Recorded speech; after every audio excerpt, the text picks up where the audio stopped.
apakah jari telunjuk digerak-gerakan saat tahiyat, ya, ataukah diam saja, dan sampai mana batas bacaan tahiyat tahiyat awal?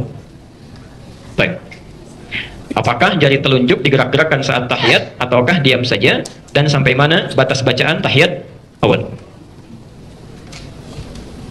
Hadis Muslim, riwayat Muslim, nomor hadis 913, nomor hadis 913.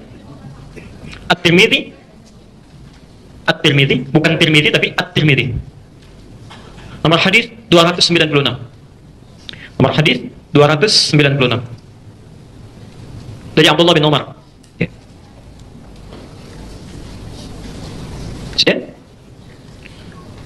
Pelan-pelan.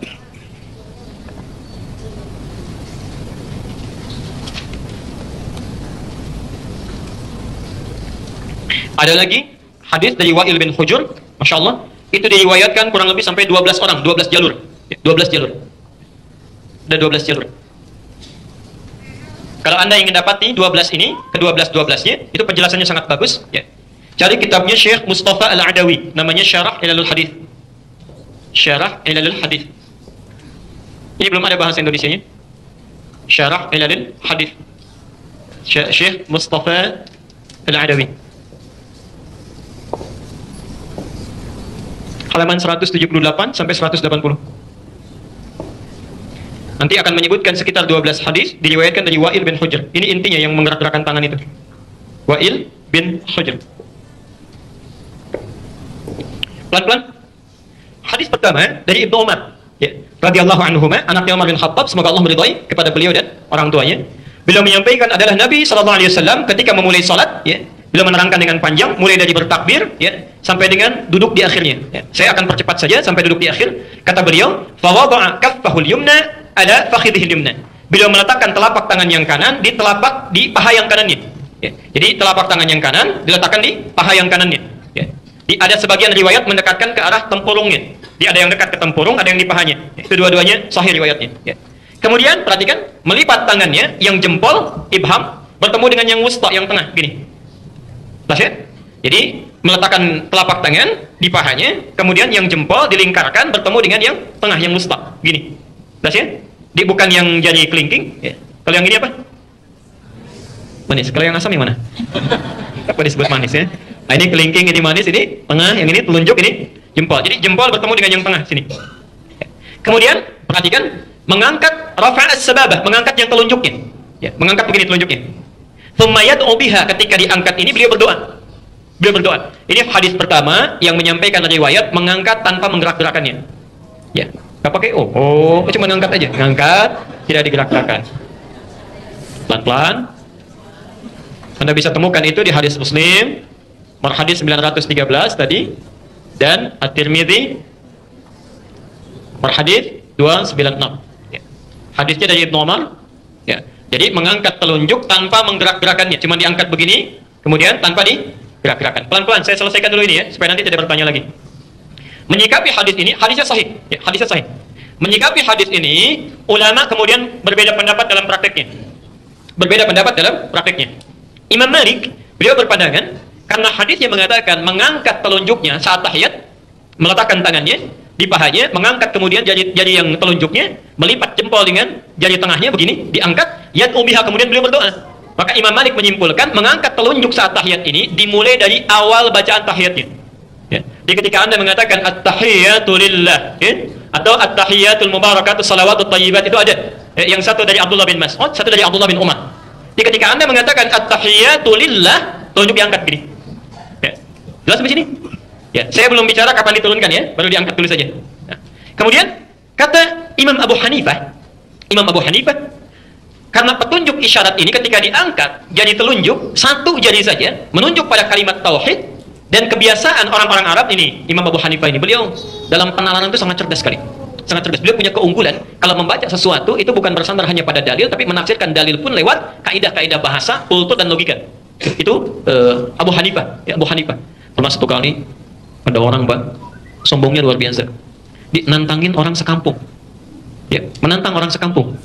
Jadi ulama-ulamanya ditantang, yang bisa, mana ulama di sini yang bisa jawab pertanyaan saya, itu orang hebat, ya. Kata orang ini, Sekitar berkumpul ulama dan tidak ada satupun yang bisa jawab. Ya. Dia katakan, bagaimana itu Allah tidak adil dalam kehidupan? Coba, Allah menciptakan kita manusia, diminta untuk ibadah. Kalau kita salah, kita dihukum, itu wajar. Tapi kan yang paling tidak wajar, kita dihukum karena kita dicipta dari tanah, dihukum pakai api, wajar sakit. Tapi kalau setan salah, dia dihukum, dia akan dicipta dari api, disiksa dengan api juga. Ya, jadi dia disiksa dengan bahan penciptaannya, bagaimana bisa merasa sakit? Ya. Jadi kalau manusia dihukum, manusia terbuat dari apa?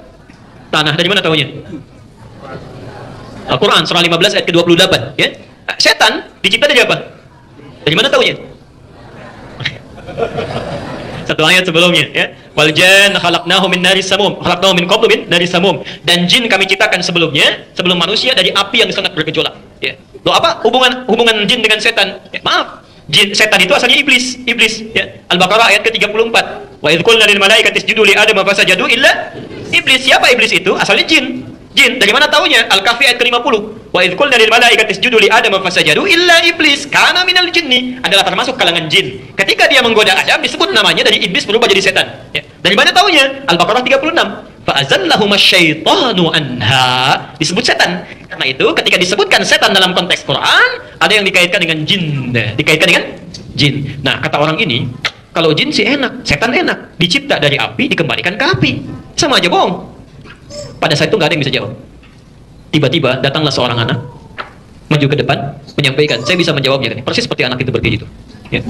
Nah, okay. Baik. Saya bisa menjawabnya nih. Masya Allah. Penasaran orang ini. Tapi tolong datang kemari kali. Tolong datang kemari. Ketika datang, itu tanpa bicara apapun langsung ditampar pipinya. Mana orang ini? Ya. Ini malah kamu tadi gini. Kenapa Anda tampar saya? Kata orang ini, anak kecil ini, loh, apa sakit sampai Anda marah? Loh, sakit katanya. Ah, bagaimana Anda bisa merasakan sakit sementara pipi Anda dari kulit? Ya. Tangan saya pun dari kulit. Masa kulit dengan kulit rasa sakit? Maka diamlah orang itu, dibungkam dengan pernyataan anak kecil ini. Anak kecil inilah yang kemudian akan tumbuh, namanya Nu'man bin Bashir, bergelar Abu Hanifah. Abu Hanifah. Ya. Dan Abu Hanifah ini, mohon maaf Bapak Ibu sekalian, itu Masya Allah memiliki dua orang tua yang sangat soleh. Ya. Nanti di akhir, kalau masih ada waktu saya ceritakan. Di dua orang soleh bertemu, melahirkan seorang anak yang sangat soleh juga. Ya. Nah, kata Imam Abu Hanifah, isyarat telunjuk saat diangkat ini sebagai isyarat penegasan akan keesaan Allah. Karena kebiasaan orang Arab kalau disebutkan Allah, Allah, Allah, itu suka mengangkat tangannya begini. Allah, Allah, Allah, mengangkat tangannya, terutama dalam syahadat. Ya, dalam syahadat. Karena itulah kata Abu Hanifah, ketika telunjuk ini diangkat, itu bukan dari awal pertamanya, tapi ketika mengucapkan asyhadu an la ilaha, nah, diangkat begini. Ya. Dan ketika kalimat illallah sudah selesai, ditutup lagi. Selesai. Karena faidah mengangkat telunjuk ini hanya untuk mengikrarkan bahwa tiada Tuhan selain Allah. Lalu ditutup. Ya, pelan-pelan. Imam Ahmad bin Hanbal berpendapat, kata Imam Ahmad, ya, kata Imam Ahmad, mengangkat telunjuk ini itu dimulai bukan dari at-tahiyat, tapi dari mulai kalimat asyhadu an la ilaha illallah. Saya ulang, bukan dari kalimat pertama, begitu selesai kita bangkit dari sujud, at-tahiyat tahiyatul lillah. Ini belum diangkat, kata Imam Ahmad. Ya. Diangkatnya persis ketika mengucapkan asyhadu an la ilaha illallah, tapi tidak ditutup dulu, dibiarkan terus sampai akhirnya. Kalau tahiyat yang pertama dibaca sampai dengan fil alamina innaka hamidum majid, kalau tahiyat yang terakhir dibaca tuntas sampai dengan salam. Jadi begitu assalamualaikum baru ditutup. Kata Imam Ahmad. Ya. Apa pandangan beliau? Ini bagus pandangannya, memadukan dalil-dalil yang ada. Kata Imam Ahmad, begitu tangan ini diangkat, kata Imam Ahmad, ya, itu menunjukkan kalimat syahadat, penunjuk itu, tapi di hadisnya kan disebutkan, dan Nabi berdoa dengan itu. Berdoa dengan itu. Ini ketika diangkat, Nabi berdoa. Sedangkan lafaz doa itu dimulai setelah syahadat, bukan sebelum syahadat.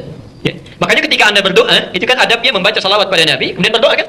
Maka orang-orang yang berdoa dalam tahiyatnya, bukankah dimulai setelah membacakan syahadat? Asyhadu an la ilaha illallah wa asyhadu anna Muhammadar Rasulullah. Kemudian setelah itu apa? Allahumma shalli ala Muhammad wa ala ali Muhammad kama shallaita ala wa ala ali fil alamin innaka, itu kan doa. Itu kan doa. Maka kata Imam Ahmad, ketika Anda mengangkatnya dalam tahiyat, diangkat begini, jangan dulu ditutup kecuali sampai selesai fil alamin innaka hamidum majid. Dan di tahiyat terakhir diangkat baru kemudian ditutup kembali saat akan salam. Saat akan salam. Imam Malik mengangkat dari awal tadi yang pertama sampai terakhir. Ya, sampai terakhir. Diangkat begini sampai salam baru kemudian ditutup. Jelas sampai sini? Di sini ada tiga pendapat yang utama, Imam Malik, Imam Abu Hanifah, terakhir Imam Ahmad. Tapi ketiganya belum mengomentari apakah digerakkan atau tidak. Digerakkan atau tidak. Baru kemudian ada hadis yang datang, Masya Allah, sampai 12 matan. 12 matan. 12 redaksi. Disampaikan oleh Syekh Muhammad Mustafa Al-Adawi dalam kitab Syarah Al-Hadis, ya, halaman 178 sampai halaman 180. Semua 12 riwayat ini mengacu pada orang yang sama dari sini. Di kurang lebih ada 12 orang menerima riwayat dari Wa'il. Dari Wa'il. Ya. Di antara riwayat ini ada yang bernama Ziyadah bin Qudamah. Ziyadah bin Qudamah. Riwayatnya sama seperti yang pertama dari Ibnu Umar, cuma ada tambahan, ya. Di mengangkat telunjuknya begini, kemudian mempertemukan, membuat lingkaran antara yang jempol dengan yang tengah, gini. Ditambah di akhirnya, thumma yuharnikuha, kemudian menggerak-gerakannya. Thumma yuharnikuha, yuharnikuha, gini. Yuharnikuha. Pelan-pelan. Jadi caranya sama dengan yang pertama. Bisa diangkat di awal, diangkat di tengah-tengah, ditutup kembali, ya, atau diangkat tanpa ditutup sama sekali sampai akhir. Tapi yang ini, hadis kedua, itu ketika diangkat sambil menggerak-gerakan. Jelas di sini? Pelan-pelan. Tsumma yuharrikuha, diangkat sambil menggerak-gerakan. Jadi, saya mau simpulkan dulu dengan pelan-pelan. Kalau ada orang mengangkat begini tanpa menggerakkan pun, karena hadisnya juga ada, kuat riwayatnya, maka itu sah. Tidak ada masalah. Kalaupun ada yang mengangkat kemudian menggerak-gerakkan, menafsirkan di hadis ini, itu pun sah. Tidak ada masalah. Jadi tidak perlu dipertentangkan. Jelas di sini? Jadi jangan misalnya usil ya, wah misalnya ada yang ngangkat gak menggerak-gerakan, itu kurang soleh itu, ya kan? Jarinya jangan-jangan tidak bermasalah, lu dibalas lagi nggak ada kerjaan, itu kena Parkinson barangkali tangannya gini-gini, itu berbahaya, tidak boleh sering mencela, tidak bagus. Saya tidak pernah mengajarkan celaan, ya, pelajari dalilnya, tandakan landasannya, tanyakan landasannya, baru amalkan. Ya. Tapi kalau anda tanyakan mana diantara ini yang paling kuat, ya, anda tanyakan pada kami mana diantara ini yang paling kuat, kita bisa bandingkan. Tapi perbandingan ini jangan sampai mengecilkan yang lainnya, ya? Ulama hadis dalam hal ini memandang mengangkat tanpa menggerakkan itu lebih kuat dibandingkan mengangkat dengan menggerakkan. Ya, dengan dua alasan, bahkan tiga nanti ya. Satu, hadis tentang menggerakkan diriwayatkan oleh Ziyadah bin Qudamah dari Wa'il bin Hujur. Ya. Dari 12 hadis itu cuma satu orang yang menyebutkan menggerakkan tangannya. Sementara 11 orang lain yang meriwayatkan hadis yang sama itu mengatakan tidak ada tambahan di hadis itu menggunakan kata yuharrikuha. Tidak ada tambahan menggerak-gerakan. Ada 12 orang meriwayatkan dari orang yang sama, 11 orang mengatakan nggak ada tambahan menggerak-gerakan, yang satu mengatakan digerak-gerakan. Ya. Jadi kalau 11 berbanding dengan satu, kira-kira yang lebih kuat yang mana? Maka dari itu kata para ulama, jika ada satu riwayat bertentangan dengan banyak yang thiqah, maka yang ini ditinggalkan. Ditinggalkan itu maksudnya dianggap lemah dibanding dengan yang ini. Ya. Di antaranya ada Sufyan Ats-Tsauri yang 11 itu, ya. Ada Sufyan Ibnu Uyainah, ya. Ada Zuhair, ada Salam bin Sulaim, ya, macam-macam. Jadi ada sekitar, ada Bishr bin Al-Mufaddal, ada 15 orang, ada 11 orang, maaf, ya. Dan semuanya ahli hadis, semuanya ahli hadis. Ini dari segi sanad. Sanad. Tapi kalau Anda berbicara hadisnya sahih atau tidak, hadisnya sahih, ya, sahih. Cuma bertentangan dengan 11 yang sahih lagi dari satu jalur yang sama. Nanti kita tafsirkan di akhir. Yang kedua, kalimat yuharnikuha dalam bahasa Arab itu memiliki dua makna. Pelan sini. Jadi kalau Anda menemukan kalimat bertasydid, misal ini ya, ini ha, ini ra, ada tasydidnya, ini kaf, ini ha. Lihat rumusnya ya. U a i u a. Ya, ada tasydidnya di sini. Yuharrikuha, yuharriku, ya, yuharriku u a i a. Pelan-pelan. Makna yang pertama, itu artinya bergerak tanpa henti. Ya, banyak, gerakan yang banyak. Yang kedua, bisa berarti mengangkat, menggerakkan dan berhenti. Bergerak, kemudian berhenti. Bergerak, kemudian berhenti. Misal, mengangkat, kalau dipahami yang pertama, ini menggerak-gerakan, ya, dengan banyak tanpa henti, begini. Tapi kalau dipahami yang kedua, bergerak, berhenti. Jadi, ngangkat, tutup lagi. Jelas ya? Nah, dari mana tahunya makna bergerak, kemudian berhenti? Hadis Nabi SAW yang mengajarkan tentang takbir. Takbir. Kalau takbir angkatnya bagaimana? Mengangkat setinggi. Dari mana tahunya? Hadis Al-Bukhari nomor hadis 737. Bisa sejajar dengan telinga. An-Nasai nomor hadis 1101. Nah, bahasa saat bertakbir itu menggunakan kalimat thumma yukabbir. Yukabbir. Ya, kaf, ba, ra. Perhatikan kalimatnya. Yukabbiru. Di atas yuharriku. Di bawah yukabbiru. Dan dua-duanya dilakukan dalam sholat yang sama. Dalam sholat, ya, dalam ibadah yang sama. Lihat sini, ini ada ya. Ada harakatnya apa? Ini ada ya. Harakatnya apa? Baik ya, perhatikan sini. Ini huruf H, harakatnya apa? Ini kaf, harakatnya apa? Ini ra, ada tasdidnya, harakatnya I. Ini ba, ada tasdidnya, harakatnya I. Ini terakhir harakatnya Ini pun berarti sama rumusnya ya? Ditanya oleh ulama hadis, kenapa Anda saat membaca takbir menggunakan kalimat yukabbir tapi takbirnya nggak berulang-ulang? Nggak ada yang begini. Cuma begini, Allahu Akbar, selesai. Tidak pernah ditemukan orang sholat misalnya Allahu Akbar, nggak ada. Nah, jadi begitu angkat Allahu Akbar. Kenapa Anda saat ini pertanyaan ya? Jadi kita juga tidak boleh mengecilkan. Kenapa Anda saat bertakbir menafsirkan dengan makna yang kedua? Jadi Allahu Akbar sekali angkat tutup. Tapi ketika tahiyat Anda menafsirkan dengan makna pertama, menggerak-gerakan. Ya. Nah, ini dalam satu amalan ada dua kalimat yang rumusnya sama, tapi kenapa bisa beda menggunakannya? Ya. Kalaupun dijawab bolehlah, tidak apa-apa, karena Nabi menunjukkan itu. Sekarang kalimat sholat itu selalu jelas dalilnya, jelas contohnya. Saking jelasnya Nabi mengatakan, "Shallu kama ra'aitumuni." Dari mana tahunya? Al-Bukhari nomor hadis 631. Baik. Perhatikan, kata Nabi, "Sholatlah Anda persis seperti melihat saya sholat." Berarti ketika Nabi sholat ada yang lihat kan? Ada yang lihat. Nah, melihatnya seseorang kepada Nabi itu mesti melihat contoh yang jelas, gerakan yang jelas, tidak ada keraguan di dalamnya, tidak membingungkan. Nah, kalaulah pernah ada orang melihat Nabi menggerakkan jemari telunjuknya saat tahiyat terakhir itu atau tahiyat yang pertama, pertanyaannya bagaimana cara Nabi menggerakkannya? Apakah ke atas ke bawah? Apakah cepat? Atau lambat? Atau ke samping kanan ke samping kiri? Ya. Ada sementara orang membentuk kalimat Allah begini. Ya. Mana yang benar? Nah, kaidah usul fikih menyebutkan sesuatu yang jelas tanpa ditafsirkan itu lebih kuat dibandingkan dengan sesuatu yang mesti ada penafsiran. Jelas ya? Karena itu dalam hal ini ulama hadis memandang mengangkat telunjuk begini tanpa menggerakkan itu dipandang lebih kuat dari sisi matan dan sanadnya dibandingkan dengan yang menggerak-gerakan seperti ini. Nah, Syekh Mustafa Al-Adawi menyimpulkan barangkali yang dimaksud dengan hadis Ziyad ini bukan menggerak-gerakan tapi mengangkat menutup lagi seperti penafsiran Abu Hanifah tadi. Ya, tapi yang paling indah kesimpulan terakhirnya itu semua kata beliau hanya pandangan dan penafsiran. Ya, tidak harus pendapat yang kita yakini sampai harus mengecilkan dan merendahkan pendapat orang lain yang memilih hal yang berbeda dengan kita. Ya, sepanjang ada dalilnya. Ya, jelas sampai sini ya? Tapi mohon sebesar-besarnya jangan mencari alasan-alasan untuk membenarkan pendapat yang kita ambil pada hal yang tidak ada tuntunannya.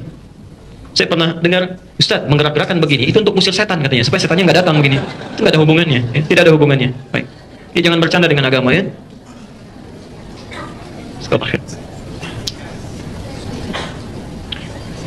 Baik. Jazakallah khair. Alhamdulillah. Hadis Muslim nomor hadis 1893. Man dalla ala khairin falahu ajruhu mithla ajri fa'ilihi min ghairi an yanqusa min ajrihi syai'. Siapa yang memfasilitasi satu kebaikan, melakukan kebaikan bahkan cuma menunjukkan saja, itu dapat pahala orang yang mengerjakannya tanpa dikurangi sedikit.